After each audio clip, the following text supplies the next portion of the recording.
안녕하세요. 연세건우병원의 이상윤 원장입니다.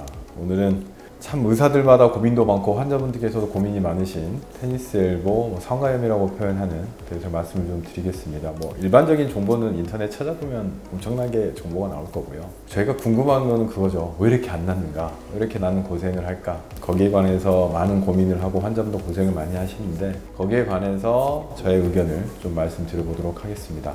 일단 테니스 엘보가 왜 이렇게 안 낫고 고생을 많이 할까요? 하다 보면 치료가 어렵습니다. 그 이유를 말씀드릴 텐데요. 테니스 엘보에 대해서는 진단명, 정의에 대해서도 의사들마다 의견이 조금씩 다릅니다. 처음에는 이제 주변에 염증이 생겨서 오는 거라고 생각을 해서 상과염, 그래서 염증 표현을 썼는데 이제 연구가 해지면서 이거는 염증 세포들은 별로 발견되지 않고 그것보다는 우리 ECRB라고 하는 단요축 수근 신근 팔꿈치에서 손목까지 연결된 조그만 근육 힘줄이 있거든요. 그쪽에 과사형, 퇴행성 변화, 외상, 반복적인 사용으로 인해서 이게 미세적인 반복적인 손상이 오고 그게 정상적으로 치유가 되지 못하면서 통증을 유발한다고 그렇게 알려져 있습니다. 물론 여기에 대해서도 약간 의견이 있지만 일단은 ECRB라고 하는 그 근육에 오는 병변이라는 것에 대해서는 어느 정도 의사들이 동의를 하고 있고요. 근데 이제 딱 그 근육만 이상이 오느냐? 꼭 그런 경우는 아닙니다. 그게 주 병변이지만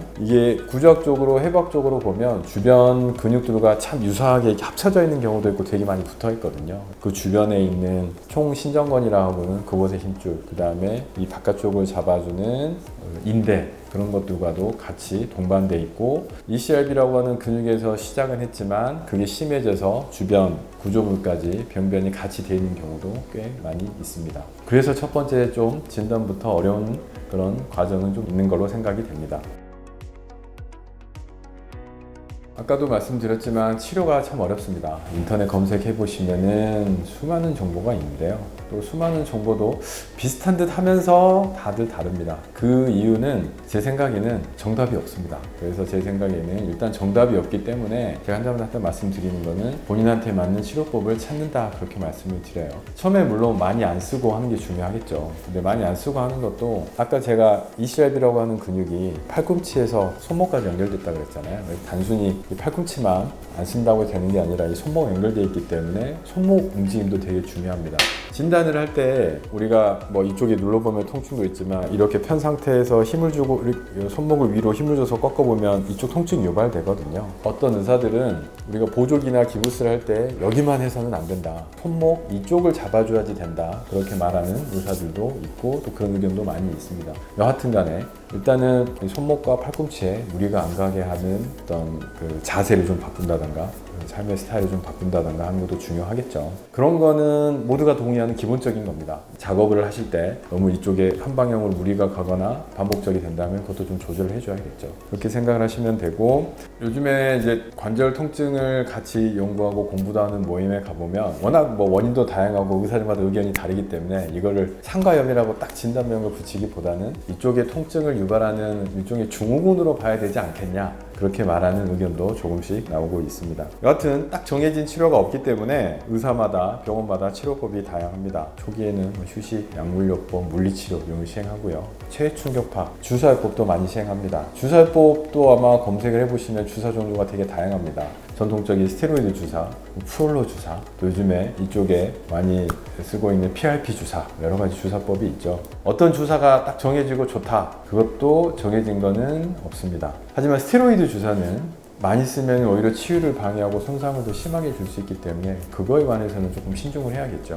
그 다음에 이제 이런 초음파나 MRI를 보고 손상 정도에 따라서 거기에 맞춰서 다양하게 치료법을 선택하는 방법도 있습니다. 하지만 환자분에 따라서 증상도 다르고 그 초음파나 MRI 영상 쪽 소견하고 맞지 않는 경우도 많습니다. 그렇기 때문에 MRI상 이거는 어떻게 됐으니까 이건 이 치료법을 해야 된다. 물론 병이 근육하고 인대 손상이 심하면은 아무래도 수술 쪽 소견으로 가야 되는 경우가 많겠죠. 근데 하지만 비수술 요법일 때 이 정도는 충격파로 낫는다, 이 정도는 주사하면 낫는다, 딱 정해져 가지고 딱 일치되지 않는 경우도 많다는 거. 그래서 다시 한번 말씀드리지만 어렵습니다.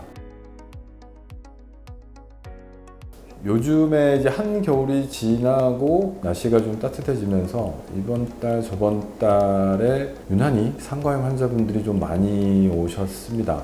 왜 그럴까 고민을 해보면 아무래도 바깥 활동을 많이 못 하시기 때문에 집에서 뭐 스마트폰과 그다음에 컴퓨터 이런 것도 좀 많이 하시고요. 아니면 이제 집에서 소일거리로 뭔가를 뭐 작업을 하시는 분들도 많은 것 같은데 그런 것도 영향이 좀 있지 않을까 생각에다가 또 우리가 이제 운동도 많이 하게 되고요. 그럼 운동을 하면서 내 몸에 맞지 않는 또 안 하던 운동을 갑자기 하니까 좀 무리가 오면서 이 관절에 좀 영향을 주지 않았을까 그런 생각도 좀 있습니다. 어찌됐든 적당한 운동과 일상생활에서 좋은 자세로 하는 게 좋겠죠. 아까도 제가 이 상과염은 팔꿈치와 손목과 이렇게 쭉 연결되어 있는 근육에 문제가 있기 때문에 과도하게 반복적으로 사용한다던가 하는 건 좋지 않고요. 좀 관리가 중요하지 않나 그렇게 생각을 해봅니다.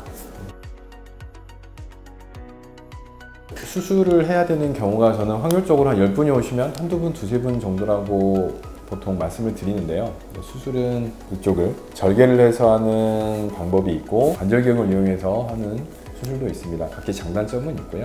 하지만 이제 뭐가 더 좋다, 뭐가 나쁘다 그렇게 해서 이분한테는 무조건 뭐 이쪽으로 한다 그렇기보다는 환자분의 증상에 맞춰서 그 다음에 상태에 맞춰서 제가 보통 시행을 합니다. 하지만 이 테니스 엘보는 내시경과 이렇게 열어서 하는 방법들을 다 할 수 있지만 이 안쪽에 한번 골프 엘보는 내시경으로 하기에는 아직은 어렵습니다. 이제 구조상으로나 여러 가지 제한점이 좀 있어서요. 그렇게 생각을 하시면 될 것 같고 이제 수술하게 되면 이제 이런 수술방이 들어와서 마취를 하고요. 거기에 따라서 수술의 원리는 이겁니다.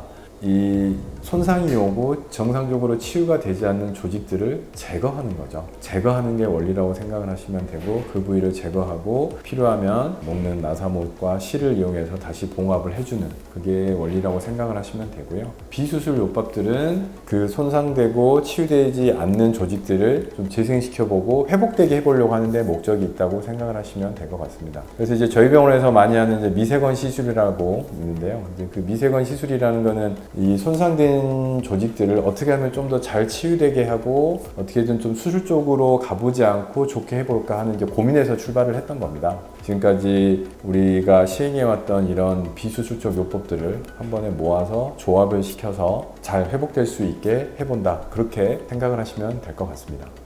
미세관 시술은 제가 이렇게 수술방에서 통증이 심하기 때문에 환자분들을 잠깐 수면 마취하고요.